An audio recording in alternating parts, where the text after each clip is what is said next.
Well, hello, guys. Welcome to another episode of Snippy Potions.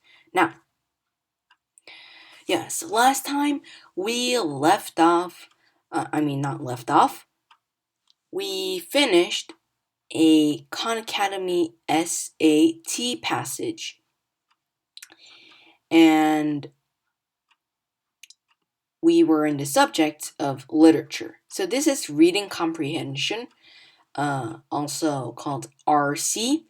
And today, as I promised, we're gonna read a passage from The Gossip of Valley View, uh, written by L.M. Montgomery. And as we saw last time, L.M. Montgomery was apparently the author of Annie of Green Gables. So, let's start reading, and once again, there are 11 questions. Khan Academy, okay? Alright, this passage is excerpted from L.M. Montgomery, The Gossip of Valley View, originally published in 1910.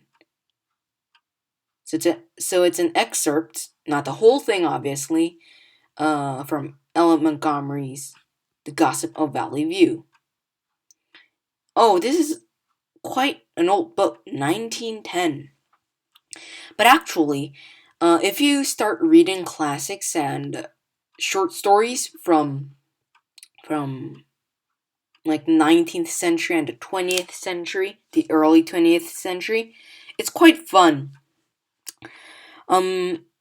It's Saki. Saki is, yes, I think Saki sounds Japanese, right? But he is an American, or is he British? I don't know. But anyways, he is an early 20th century author and is quite famous for his humorous works, his humorous short stories. And yes, don't mistake him as a Japanese person. Saki. Okay, so let's really get going. It was the 1st of April, and Julius Barretz, aged 14, perched on his father's gatepost, watched ruefully the low descending sun, and counted that day lost. He had not succeeded in fooling a single person, although he had tried repeatedly. One and all, old and young, of his intended victims had been too wary for Julius. Hence, Julius was disgusted and ready for anything in the way of a stratagem or spoil. The Barrett gatepost topped the highest hill in Valley View. Julius could see the entire settlement, from young Thomas Everett's farm, a mile to the west, to Adelia Williams's weather-gray little house on a moonrise slope to the east. He was gazing moodily down the muddy road when Dan Chester, homeward bound from the post office, came riding sloppily along on his gray mare and pulled up by the Barrett gate to hand a paper to Julius. Dan was a young man who took life and himself very seriously. He seldom smiled, never joked, and had a Washingtonian reputation for veracity. Dan had never told a conscious falsehood in his life. He never even exaggerated. Julius, beholding Dan's solemn face, was seized with a perfectly irresistible desire to fool him. At the same moment his eye caught the dazzling reflection of the setting sun on the windows of Adelia Williams's house, and he had an inspiration little short of diabolical. "Have you heard the news, Dan?" he asked. "No, what is it?" asked Dan. "Uh-oh, he's gonna fool him." "I don't know, I ought to tell it," said Julius reflectively. "It's kind of a family affair, but then Adelia didn't say not to, and anyway, it'll be all over the place soon. So I'll tell you, Dan, if you'll promise never to tell who told you. Adelia Williams and young Thomas Everett are going to be married." Oh. Julius delivered himself of this tremendous lie with a transparently earnest countenance. Oh, he's quite a sneaky guy, like a fox. Yet Dan, credulous as he was, could not believe it all at once. "Yes, he's smart." "Get out," he said. "It's true, 'pon my word," protested Julius. Adelia was up last night and told Ma all about it. Ma's her cousin, you know. The wedding is to be in June, and Adelia asked Ma to help her get her quilts and things ready. Julius reeled all this off so glibly that Dan finally believed the story. Wow. Despite the fact that the people thus coupled together in prospective matrimony were the very last people in Valley View who could have been expected to marry each other. Young Thomas was a confirmed bachelor of 50. What? He's young? Oh, yeah. There was this, parentheses here. Young Thomas Everett, although he's 50. Where is it? Oh, young Thomas was a confirmed bachelor of 50, and Adelia Williams was 40. They were not supposed to be even well acquainted, as the Everetts and the Williamses had never been very friendly, although no open feud existed between them. Nevertheless, in view of Julius's circumstantial statements, the amazing news must be true, and Dan was instantly agog to carry it further. Julius watched Dan and the gray mare out of sight, fairly riding with ecstasy. Right? Ecstasy? Okay. These are all supposed to be SAT vocabulary. Let me look up ecstasy. What is this? What? No.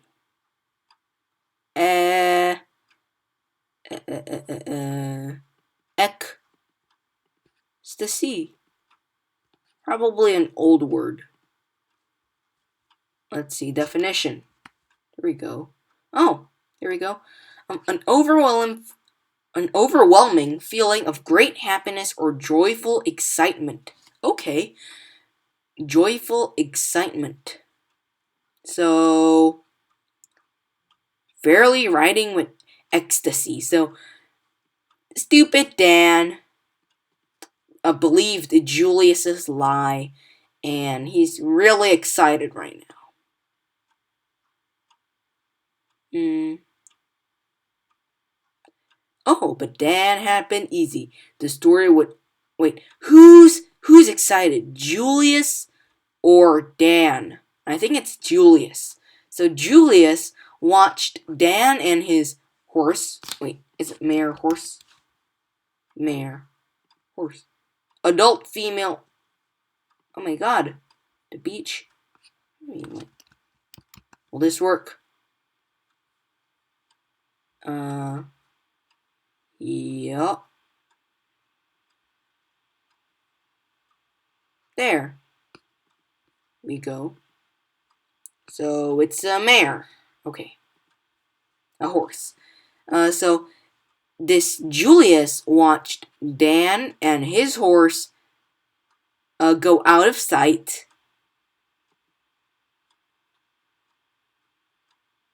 And he's riding with ecstasy. So he's really excited about this. Because he knows that the news will spread quite quickly. And he's excited. No. There's a former and a latter. And I think it's supposed to be the latter.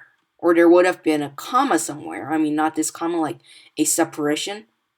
Like Julius, who watched Dan and the Gray Mare, was riding with ecstasy. So Dan is quite excited. He wants to spread the news. Okay, so, but Dan had been easy. The story will be all over Valley View in 24 hours. Julius laughed until he came near to falling off the gatepost. Oh, it's Julius. So he's excited. Okay.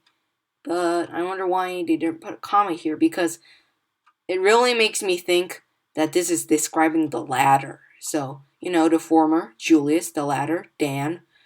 Okay, so Julius is really excited. At this point, Julius and Danny drop out of our story, and young Thomas enters. It was 2 days later when young Thomas heard that he was to be married to Adelia Williams in June. Even Clark, the blacksmith, told him when he went to the forge to get his horse shod. Young Thomas laughed his big, jolly laugh. Valley View gossip had been marrying him off for the last 30 years, although never before to Adelia Williams. So Julius, over the past 30 years, I mean, not 30, like, the people of Valley View have been gossiping and lying about him, and this time he's gonna get married to Adelia Williams. That's what this gossip is all about this time. Okay. But first time he's ever been alleged to have married with.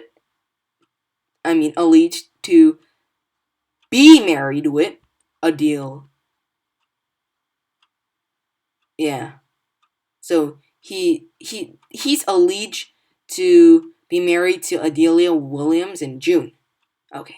It's news to me, he said tolerantly. Oh yeah, so it's like new to him. Eben grinned broadly.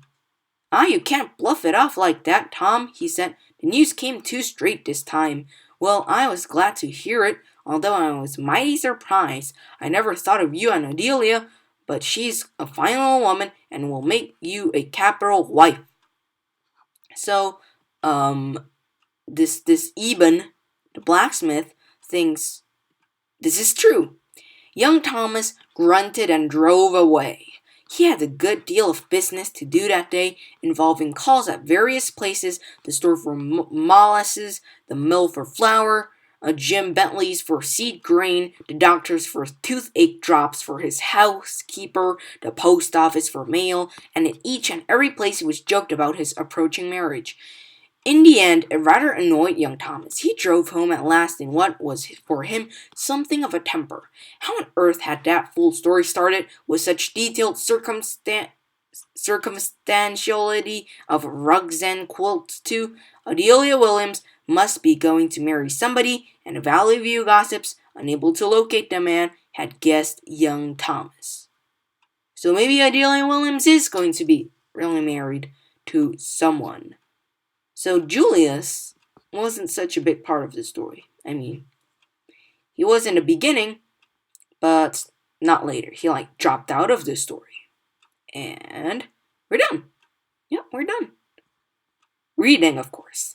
Okay, so let's solve the problems. Over the course of the passage, the main focus shifts from, we know this, Julius from, who's this? Young Thomas, who's 50 years old. Well, he might be young for someone who's 80 years old. Wait. Let me take a drink.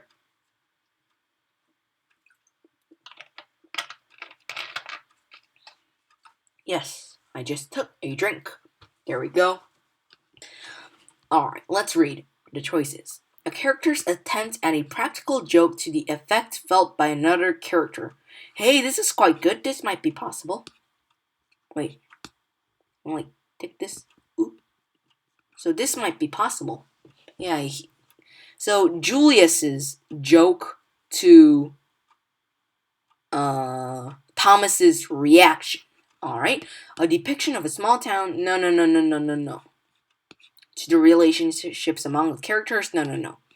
A character's humorous behavior to the evolution of a story passed around. No. Nothing like that.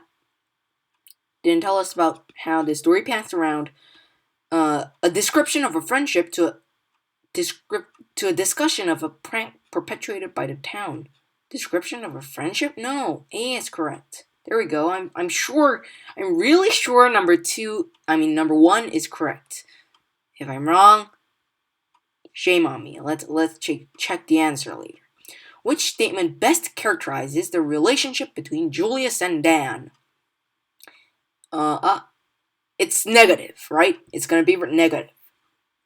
Dan is trusting of Julius and does not question his story about Thomas. Oh, no. No. Oh, Dan. Dan is the horse guy, right? The guy who has a horse. All right. Yeah, this could be true. He does. He kind of stupidly. Sorry, Dan, but you kind of trusted Julius and did not question his story. Yeah. Dan is skeptical by nature, but trusts Julius to always tell him the truth. That's strange. So, both of these are possible. We have to look into it. Dan's attitude towards Julius illustrates an imbalanced friendship. Does it?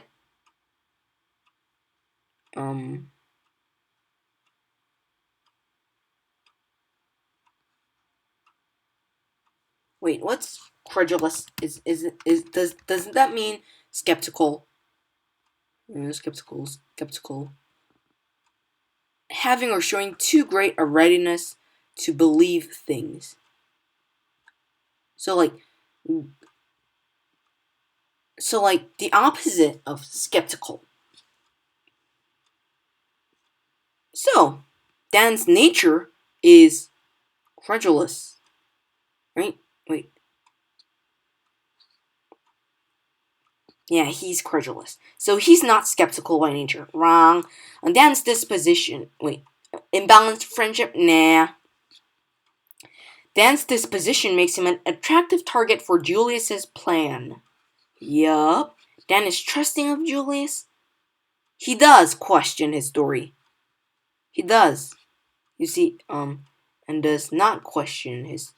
No, where was this? Get out, he said. Wow, so he is... So, this is... No. Where was that? Here. Dan's disposition, like he's credulous, he's unsuspicious, he's not skeptical, makes him an attractive target for Julius's plan. Poor Dan. Don't be skeptical, Dan. Don't always get fooled. Alright, as used in line 2, the phrase ruefully most nearly means, but first of all, in these cases, we should actually look up ruefully. Definition. Causing sorrow or pity. It could be mournfully. It could be apologetically. What's repentantly? Repentantly.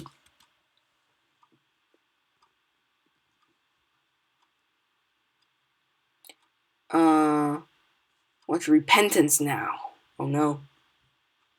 Deep sorrow. Yeah, so could be ruefully. Used in line 2, so it's in the passage. It was the 1st of April, and Julius... Oh! Now I know why Julius tricked. It's the 1st of April. April Fool's Day. Okay. Watched ruefully. Not apologetically, not mournfully, not angrily. He's not mourning. He's not apologetic. But he is quite... Wait. Let me go and repent. There we go. Is that it? So, deep sorrow, compunction, or contrition for past sin. Regret for any... No, not repentance. Not angrily. Not mournfully. Apologetically. Who would he be apologetic to? Himself? Nah. I would say mournfully. Yep, mournfully. So April 1st is like almost over, and he's quite sad that he didn't get to fool anyone, right? So he's not angry. He's not like repentant. He didn't sin. He's not apologetic to anyone. Well, could be to himself. And, well, the tradition of April Fool's Day, but yeah, he's not apologetic. And he's mournful. So he's quite sad that he hasn't fooled anyone yet. Alright, as used in line 16, veracity most nearly means, and what does veracity mean? Come on. Veracity. Accuracy. Veracity. I think this appeared somewhere. Last passage? Yeah? Alright, 16. He seldom smiled. never joked, and had a Washingtonian reputation for veracity. So he's what was that again? I have a bat memory. I'm not supposed to have a bat memory, but accuracy, yes. So accuracy, it's supposed to mean accuracy, but let's plug these words in. And had a Washington reputation for veracity. Well, we have to look each of these up. First of all, candor. What does candor mean? Frankness, sincerity, the quality of being open and honest. Accuracy, no. Truthfulness is kind of similar to candor then, but not accuracy. What about this? There we go. Wow, this must be a pretty important word. Verisimilitude. Verisimilitude. Alright, what's this? The appearance of being true or real. Is that accuracy? What about the last one? Impartiality. So I'm not such a pro on all of these SAT words, but yeah, you should be if you're a high schooler, but I'm not. So impartiality. Is the principle of justice, holding that decisions should be based on objective criteria. Wait, let's look at the dictionary.com. Not partial or biased, fair, just. Well, that's not accurate. I mean, wait. Let's plug it in. Never joked and had a Washingtonian reputation for veracity. Truthfulness? Nah. Candor. Wait, what was that? Ver. Should come up. Yes. Verisimilitude. The appearance or being true or real.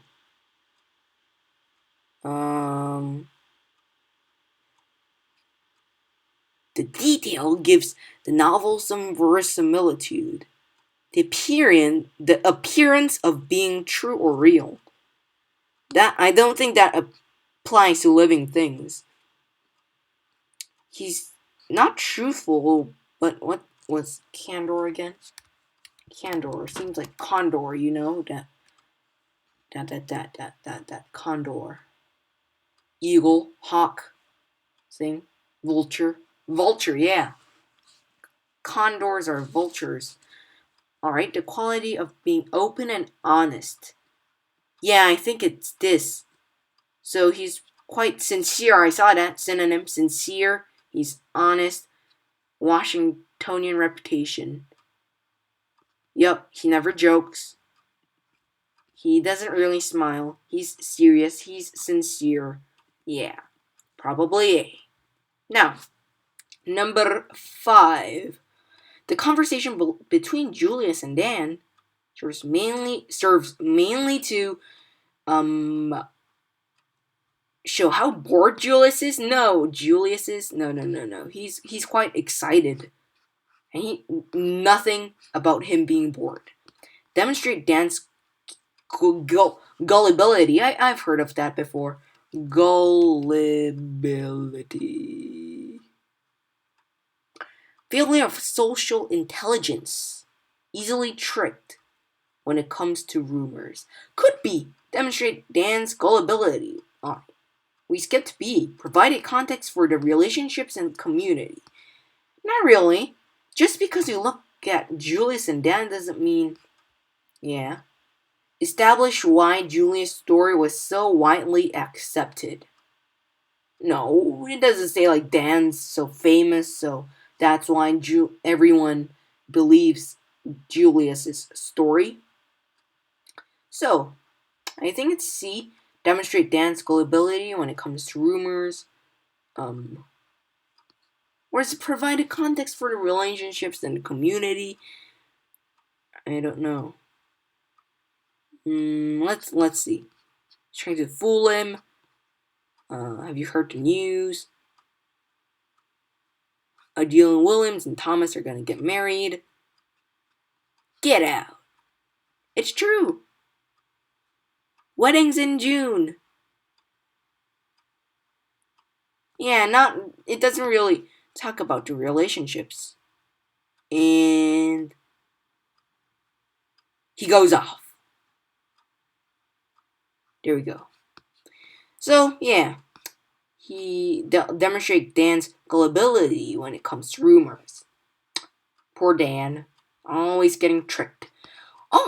Which choice provides the best evidence for the answer to the previous question? Another one of these. 3, 4.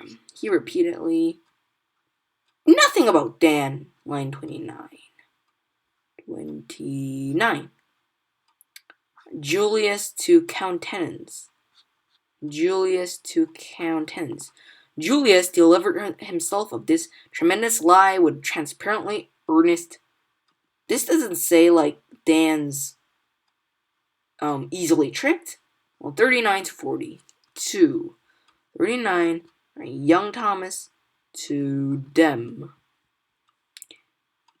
It just like introduces Thomas and Adelia.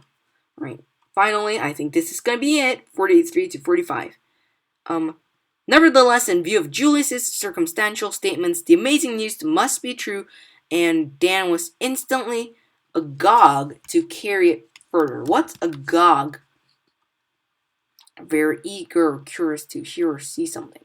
Yep, he's trying to carry it further onto other people. Yes, he's no, this one. D, number D. Yes, he's gonna spread it out because he believes it. Wow, he's really easily tricked. Wow. In the passage, Dan is characterized as someone who is honest, no. Stubborn, no. Distrustful, wait. Distrustful, is that like not being trusted or cannot be trusted or not trusting? Unable, like suspicious, no. He like believes everything. So foolish, yeah.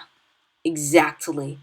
Easily tricked. Oh, which choice provides? Again, I don't have to read the whole thing. 14 to 7. Wait, 46 to 47. Wait, first of all, 14 to 17. 14. Dan, to exaggerate it. Dan was a young man who took life and himself very seriously.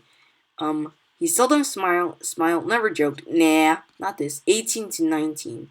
Julius to him was seized with a perfectly irresistible desire to fool nothing. 29 to 30. Yet Dan, credulous as he was, could not believe it all at once. That's like quite opposite. But if you read more, you will know that although he's credulous. Oh, might this be it? It says, yet Dan, credulous as he was, so like, he believes everything. He's foolish. He's unsuspicious. Now, 46 to 47. But Dan had been easy. The story would be all over Valley View in 24 hours. And Julius laughs at the thought because he knows Dan is foolish and stupid. So Dan had been easily tricked, and the story would be like spread all over Valley View in 24 hours. So too easy. Yep. So let me check this yet once again. But it kind of goes against our answer because it says could not believe it all at once. Yet, credulous as he was, could not believe it all at once. So it kind of goes against our statement here that he's foolish. Okay, so number 9. We're almost there. Lines 49 to 50, at enters serves mainly to. At this point, Julius and Danny drop out of our story and young Thomas enters. Introduce it. Here we go! New character and setting to the story. Had a surprising twist? No. Show the resulting impacts of the rumor? Nah. Create a sense of anticipation for the outcome of the prank? Nah, but introduce a new character and setting to the story. It's quite obvious. Like, sometimes the most simple answer is the answer. So, at this point, Julius and Denny, goodbye, young Thomas comes in. So, like, they're introducing a new character and setting. Right? Yeah. So it's saying we're gonna go to another setting. We're gonna go to Thomas's perspective now. Okay, Eben's comments in lines 57 to 60, wife, primarily indicate that he, well, wife. 57. You can't bluff it off like that, Tom, he said. The news came too straight for me. Well, I was glad to hear of it, although I was mighty surprised. I never thought of you and Adelia, but she's a fine little woman and will make you a capital wife. Disagrees strongly with Thomas, finds the rumors to be funny, believes that Thomas is lying, feels unsurprised by the match.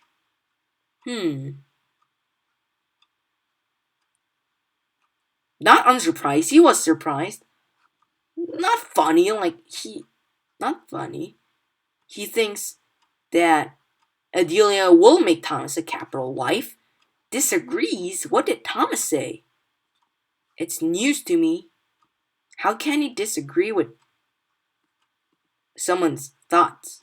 I mean, like, it's news to me, but these comments don't really disagree with how it's new to Thomas.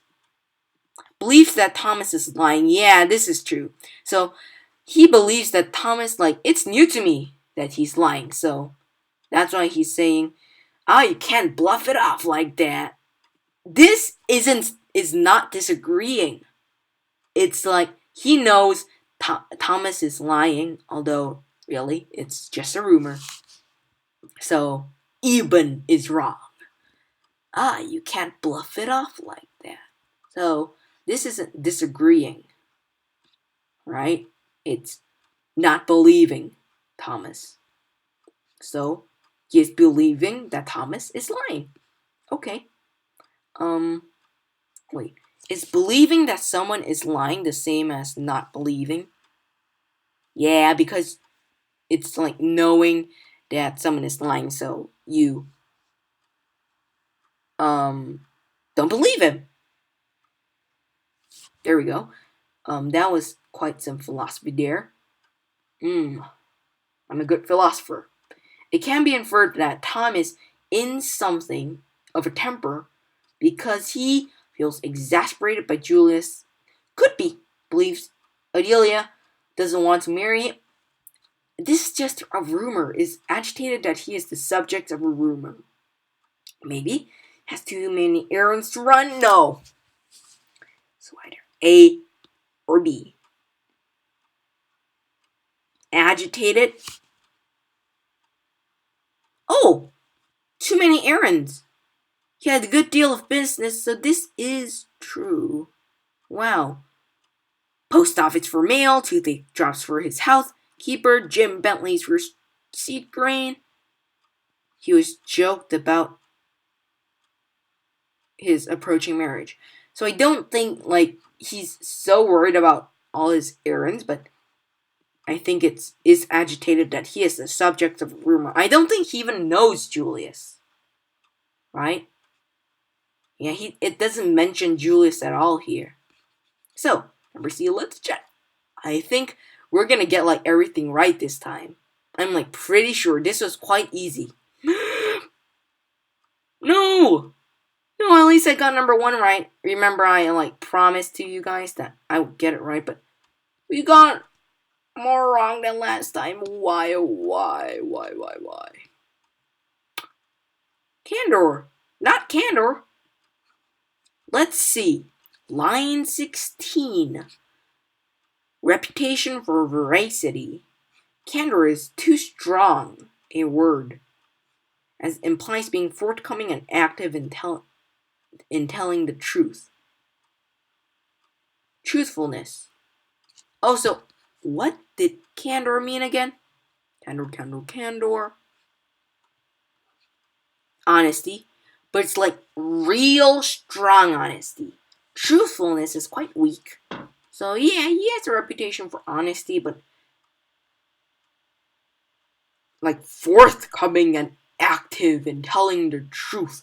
Like he tells the truth every day, 24 hours. Nah. Truthfulness.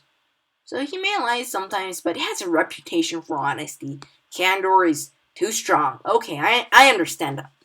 Please, guys, I'm not a master at SAT vocabulary, although I am working on it. Yup. So I did not quite understand candor. Like the dictionary didn't say, the definition didn't say a strong word for truthfulness. Okay? So there we go. Oh, this is incorrect. 2.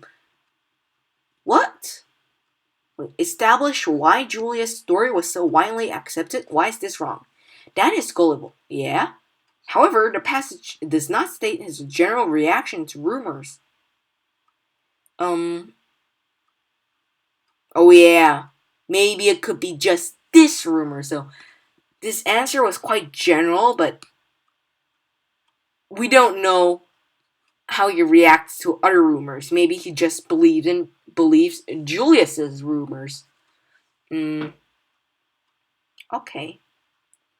Now what's this? Establish why Julius's story was so widely accepted. Now why? This choice is the best answer because the interaction between Julius and Dan demonstrates how Julius concocted a story and found the perfect person to spread the rumor for him. So, I get it. So this conversation is to show how Julius targeted on a weak and gullible person, and therefore it was widely accepted. Because when a gullible person spreads the news, he's gonna be real passive about what he says. Like even though people might say, "Oh, that's not true. That has to be a lie." He'll be like, "No, it's really, really true. Believe in it," because he believes in it himself. So, okay, establish why Julius's story was so widely accepted. So yeah, he did make up a story and he found the perfect person to spread the rumor. And his story was so widely accepted because he found a good person. So like when you're trying to spread a rumor, don't spread it to suspicious people, right? So if Julius had met a suspicious person, like the story would not be so widely accepted, right? So yeah, demonstrate Dan's gullibility when it comes to rumors. No, too general. And establish why Julius' story was so widely accepted. This is true. Okay. Next. Ooh, down here. 7 characterizes someone who is foolish. He is foolish, but honest? Why? This choice is the best answer. The passage states that Dan has a reputation for veracity or honesty. Oh, we can't. This is one thing you really have to be careful of in the SAT, that you shouldn't guess. You have to get your answer from the passage. It's always in the passage. And it says veracity. Remember, there was even a question. Yeah, here, veracity. No, veracity. Pronunciation. How do you pronounce it? Veracity. You know, you can read this. This is veracity. No, veracity. Veracity. Okay. Yeah, he's honest. It says so. We have to get it from the passage. Alright. Accept. I was wrong. So yeah, therefore this problem is wrong too. It's not so easy. It's Dan exaggerated. exaggerated. Right here. 14. No. Dan to 17. Yep. Here. Where. Exactly where veracity came up. Wait. Why can't I highlight this? Wait. Is it because I'm not reading that anymore? I think so. Well, I can't highlight this anymore. Oh no. But anyways, right here. Veracity. Yep. Exactly where we found it while we were solving this question. Line 16. So yeah, between line 14 to 17, we don't even have to read this. Yeah, this choice is we'll read it. This choice is the best answer because these lines characterize Dan as somebody who is trustworthy. Yep. And the last question we got wrong. Lines. Not this create a sense of anticipation for the outcome of the prank. Why is this wrong? Though the passage now depicts young Thomas, he has already. You know what, guys? You have to believe me, but I was thinking about this. I was thinking he had already been introduced earlier in the passage, so I kind of doubted this. You know, I kind of sounded like sure and certain about this, but yeah, he had already been introduced earlier. Remember? It's not a whole new character. But I didn't tell you guys because that was a little thought I had. Okay, I've learned a lesson. I should actually tell you guys about everything I'm thinking from now on. So yeah, I was thinking about how he'd already been introduced before and he isn't so new. He isn't a new character. So yeah, this makes sense. So what about why is this one right? Why is D right? Create a sense of anticipation. Oh, okay. So this choice is the best answer. These lines serve to transition from the conversation between Dan and Julius concerning young Thomas to the depiction of young Thomas dealing with the rumors. So, when we read this line, wait. At this point, Julius and Danny drop out of our story, and young Thomas enters. And we already know that young Thomas would probably have heard of the rumor. And we're going to be like, uh-oh, what's going to be the outcome of the prank? So, because we already know, it's like the opposite to what I chose. It's like it's not a new character. It's like we already know and we're anticipating for the outcome. So, we want to see how young Thomas deals with the rumors, right? And a surprising twist. No. Show the resulting impact. What? Why isn't this true? These lines do lead up to the depiction of the results of Julia's story. However, they do not show the impact of the rumor. Okay. So these lines don't show the impact. They just create a sense of anticipation. That's later. The impact of the rumors later. Like, it all gets sad. He's like teased by everyone. There we go. So, creates a sense of anticipation. So we're like, oh, poor young Thomas. What's gonna happen to him? How is he gonna deal with this lie? Yeah. So I accept all these wrong answers. I've understood. Hopefully you've too. I've explained quite thoroughly. And there we go. I'm finished reviewing. Damn, 550. No. Yeah, oh, and you know, in the real SAT, the highest score is. Wait. Highest SAT. 2,400. So this is quite low, but this is not the SAT score. This is just a Khan Academy points system. So there we go. We're done. And please subscribe. I'm like air writing. I'm writing in the air. But please do subscribe. I didn't say that in the last video, but please, yes, do subscribe. to my channel. I am currently, today's April 21st, 2016. I currently have 1 subscriber, myself, my other account. And there we go. Yes, please subscribe. If you're preparing for the SAT, you may ask me questions, but you're probably more smarter than me. I'm not that smart. You see, I get like 5 questions wrong out of the 11 questions. And last time I got 4 questions wrong. I'm sure you guys get like everything correct. But yeah, please subscribe, and I hope you've enjoyed this episode. April Fool's Day. Nah, 20 days since April Fool's Day. But yeah, today was quite about April Fool's Day. So, bye. Should I click this? I don't wanna.